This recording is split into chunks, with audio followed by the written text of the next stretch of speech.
बच्चा गुस्सा करे तो माँ क्या कहे। कल मुझे एक मॉम ने बताया कि बच्चा गुस्से में चिल्लाया, मैं भी चिल्लाई, वो रोया, मैं भी बाद में रोई। कई बार सिर्फ एक सेंटेंस ही पूरा का पूरा सीन चेंज कर देता है। इसलिए नहीं कि प्रॉब्लम गायब हो गई है, इसलिए कि वो खतरा गायब हो गया है जिसे प्रॉब्लम के साथ फील किया गया था। अगर आपके बच्चे को जल्दी से गुस्सा आ जाता है, इस गुस्से के लूप को तोड़ने के लिए हमें सिर्फ 10 सेंटेंसेस इस्तेमाल करना सीखने हैं। आपके बच्चे को बहुत जल्दी गुस्सा आता है और इससे आप बहुत परेशान। पर एक फैक्ट, उनका गुस्सा बगावत नहीं, डर के कारण है।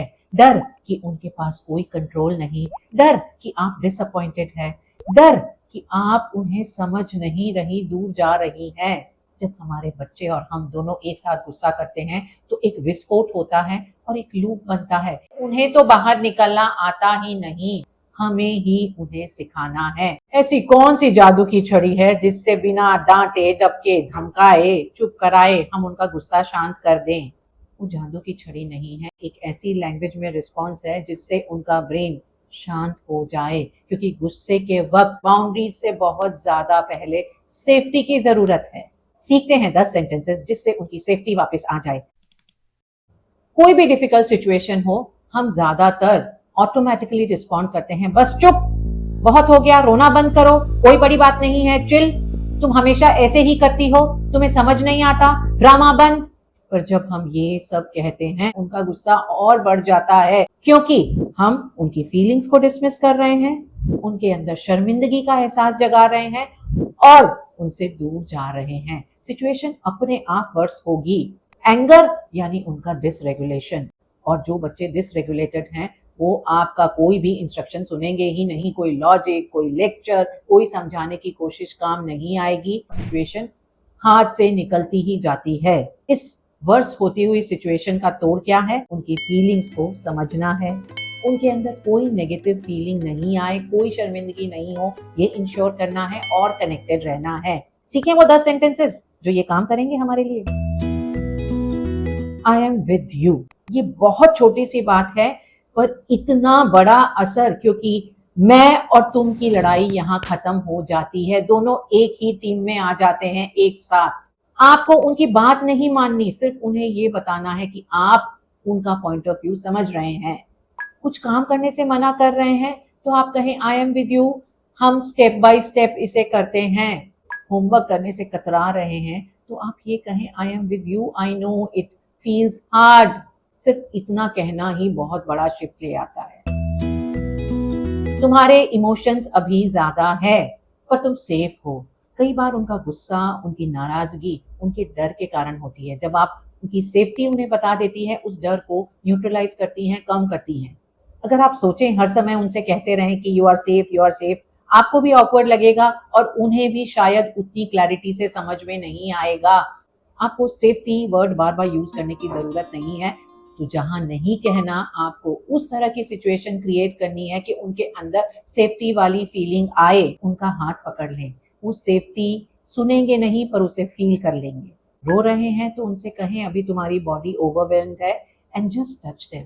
टेंट्रम के वक्त आपको सिर्फ ये कहना है I am here with you, एक टच दे दें, उनका हाथ पकड़ लें, कंधे पर हाथ रख लें। कुछ चीजें फेंक रहे हैं, आप उनसे कहें तुम्हारी फीलिंग्स लाउड है, उन्हें हम थोड़ा शांत करते हैं। एक छोटा सा पॉज लेते हैं। आप खुद उन्हें मॉडल करके दिखा रही हैं कि रेगुलेशन कैसे होता है। जब भी कुछ अफरा तफरी मची हुई हो, हमें सबसे ज्यादा क्या हेल्प करेगा? उस अफरा तफरी को कम करना, तभी हम आगे की तरफ बढ़ सकेंगे। यहाँ पर आप उन्हें वही सिखा रही हैं। पॉज लो, ब्रेन को 5 सेकंड का ब्रेक दे दें। अब बताओ क्या कहना है। ये कहने से उनके अंदर जो कुछ चल रहा है वो अपने आप थोड़ा शांत हो जाएगा। मुझे बताओ उसमें क्या मुश्किल लग रहा है। कोई दोष नहीं लगाना, अक्यूज नहीं करना, आपको सिर्फ ये जानने की इच्छा बतानी है कि आप समझना चाहती हैं उन्हें इस वक्त क्या हार्ड लग रहा है। इससे उनमें इमोशनल अवेयरनेस आती है। वो अपनी फीलिंग्स को, चीजों को, प्रॉब्लम्स को नाम देना सीखते हैं। और जिसका नाम पता हो उसे हम बेहतरी से जान सकते हैं, जिसे हम बेहतरी से जानते हैं उसे हम बेहतरी से सॉल्व भी करते हैं, है ना? उन्हें सीखने दें कि वो अपनी समस्याओं के साथ अवेयर हो ताकि सॉल्यूशन भी खुद ही खोज सकें। किसी चीज के लिए उसने कहा आई हेट इट। मुझे बताओ इसमें सबसे खराब क्या है? कोई काम नहीं हो रहा, उनसे कहें बताओ तो इसमें सबसे ज्यादा क्या ट्रिकी है?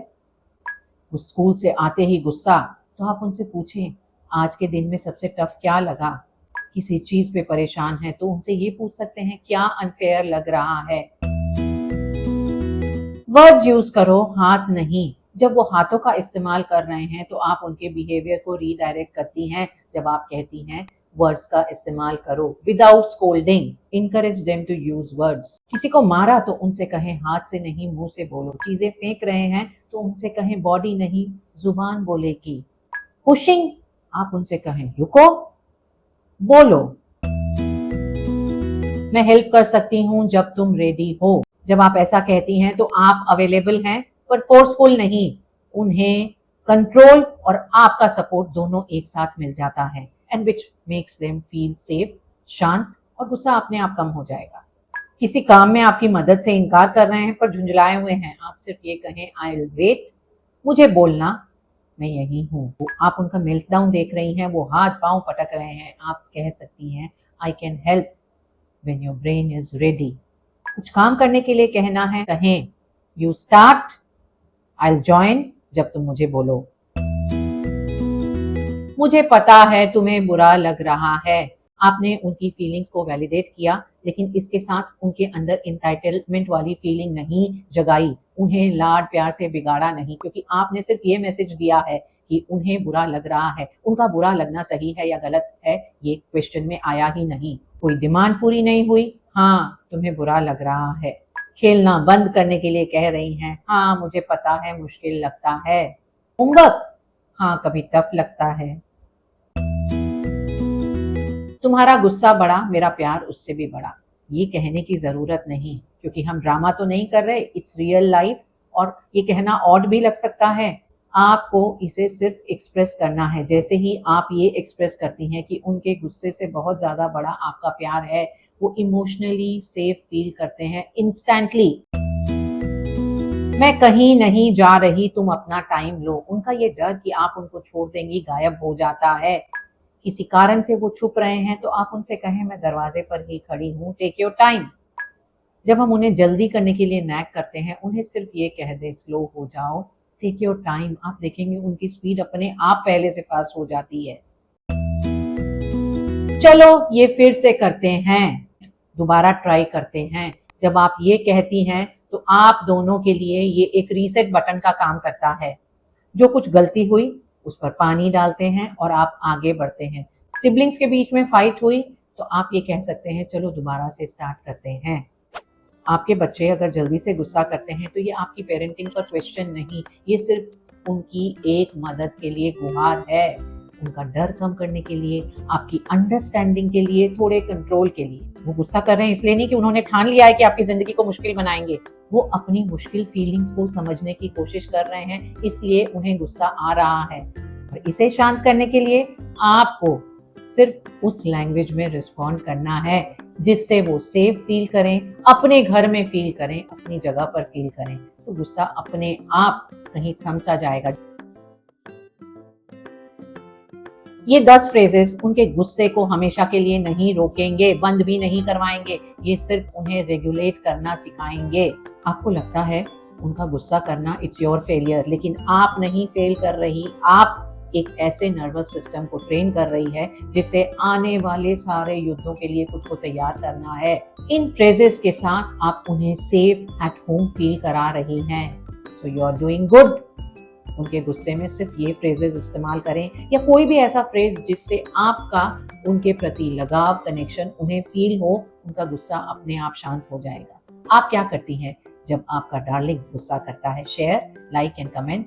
It's Varsha saying bye for now.